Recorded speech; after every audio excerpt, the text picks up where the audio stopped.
Hi, we are Noeli and Oliver, the owners of mojoboutique.com. We live here in Bali with our two little girls. And last week we had a talk with one of our clients about Japandi style. And today we're going to speak about how to instantly create a Japandi sanctuary in your home. So what is Japandi all about? Japandi is about creating a Zen aesthetic where everything has a purpose and everything has a strong design, but without doing it too much. So it's about simplicity, it's about minimalism, but it's also about never compromising on the design and on the quality. To create a Japanese style, it's really important, firstly, to see it as an holistic approach. Obviously, there are some furniture or some deco that are much more inclined to be Japandi than others, but it's really the whole aspect, your living room, your bedroom, even your bathroom, that will create the Japandi style. So, for example, always think about Zen attitude and also always think about balance. This holistic approach is also important in the sense that each item that you have in your interior has a purpose, and this purpose should be well defined and well thought. So every piece of furniture, every deco, every item that you use in your daily life should have really its place, and it should be well thought why it's in this place, in this area of your interior. This is very Japanese, and this is very calming for the peace of mind. We're going to speak about minimalism later on, but now it's at the beginning of this talk, it's important to understand that it's about a calming mind. The Japanese Zen culture. Exactly. So if you know every day, for instance, we used to always search our keys, right? Like every single day. But when you apply Japandi in your interior design, but also as a philosophy, then you have a nice small basket where every single day you put your key on. And this is very calming. And this is not only for the key, it's for everything. Next up are the colors to use to add or create this Japandi sanctuary in your home. Japandi evolves a lot around cream tones. Embrace soft whites, different pale grays, different shades of grays, and also beige and other related colors, champagne, all in that palette of cream, soft white-ish, combined with gray. Of course, then when you add the furniture, you will give also the wooden tones with it through the furniture. Usually Japandi style relies on uncolored furniture, but you can have every shade of wooden tones. It can be more the darker oil-based varnished or more on water-based varnished and brighter. The woods also used. So they're free to combine, but the wooden tones together with a very cream color palette definitely give you that Japandi feeling in your home.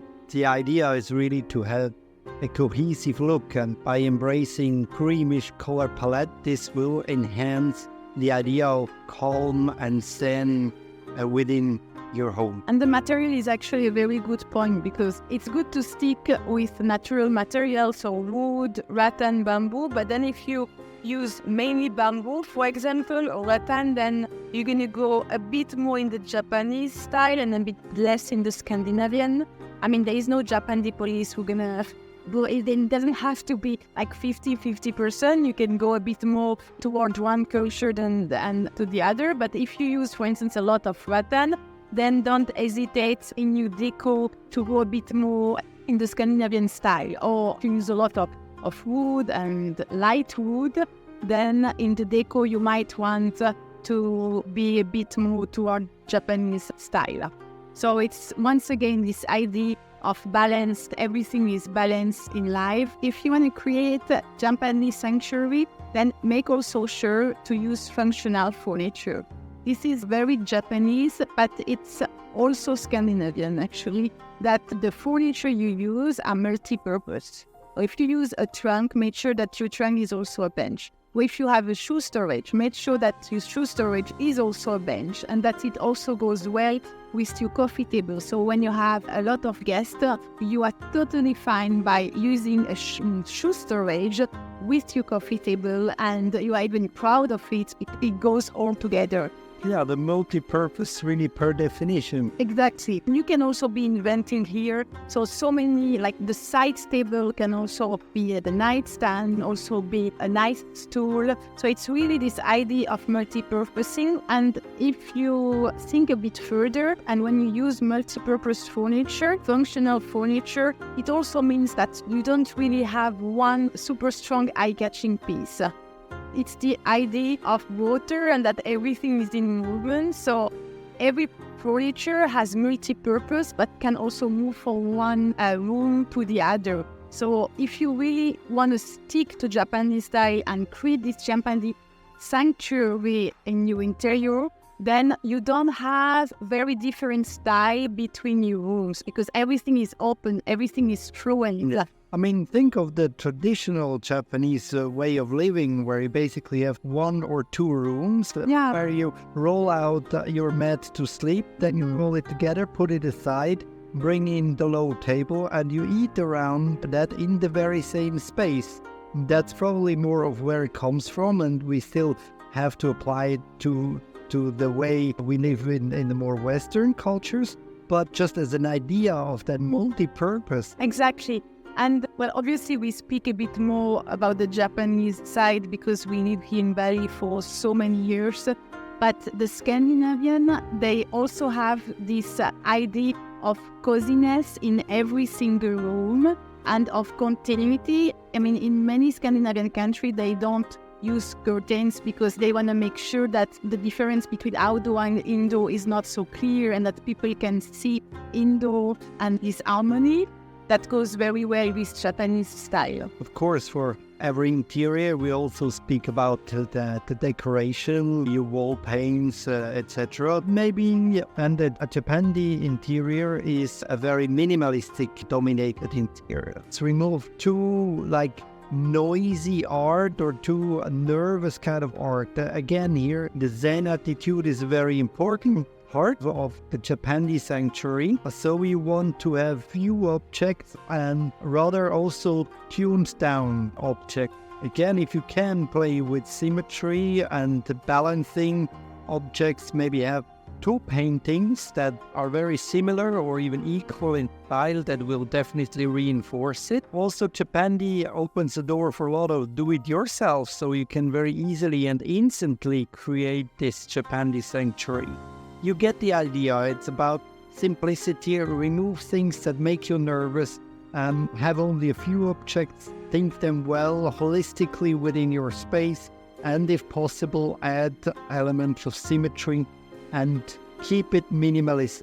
Maybe a point, maybe a leaf, maybe just a single object can be your decoration. And to have deco that you do yourself is particularly good in a Japandi environment because it adds a personal touch that can lack a bit when you do really full Japan style, because it can be seen a bit of too symmetrical and too super tied up, and I personally really like it, but I understand this comment some people have. So if you add do it yourself, it's a nice way to really personalize your Japandi sanctuary, and it's also cheaper than buying it, obviously, especially knowing that if you want to create a Japandi sanctuary, you will have to purchase quality furniture, because that idea of quality over quantity, which is very strong among the Scandinavian and among the Japanese.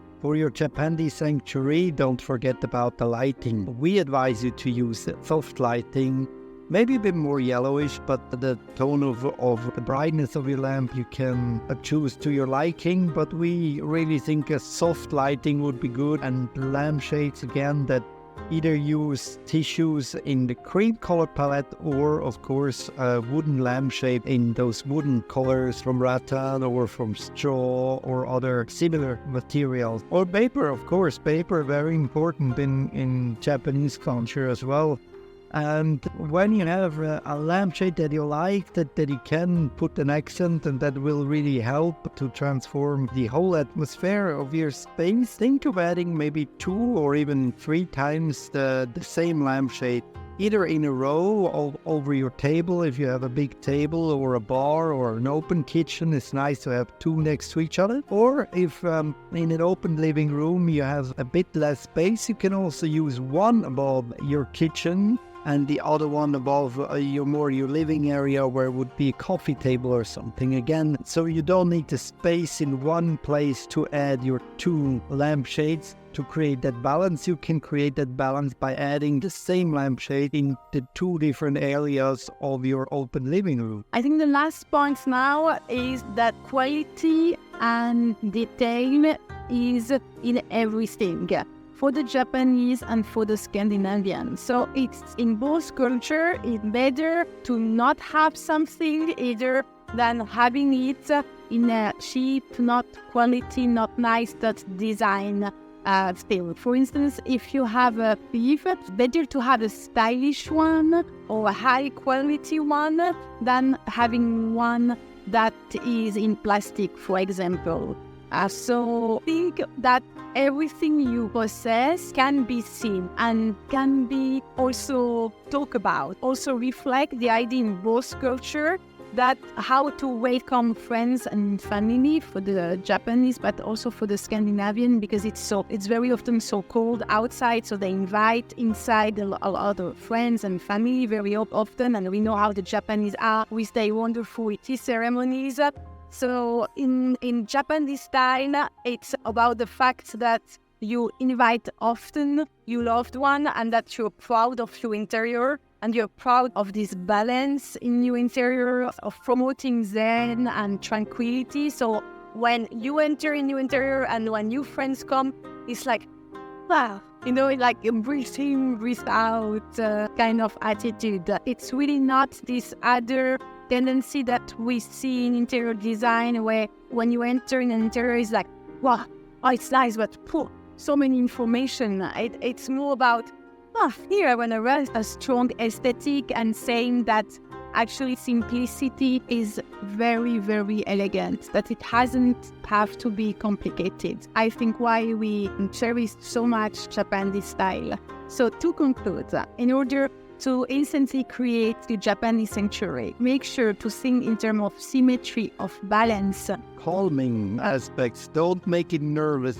Remove objects rather than adding too many. And I think all the neutral tones, creamy tones, and of course wooden tones through quality furniture and quality accessory. Exactly.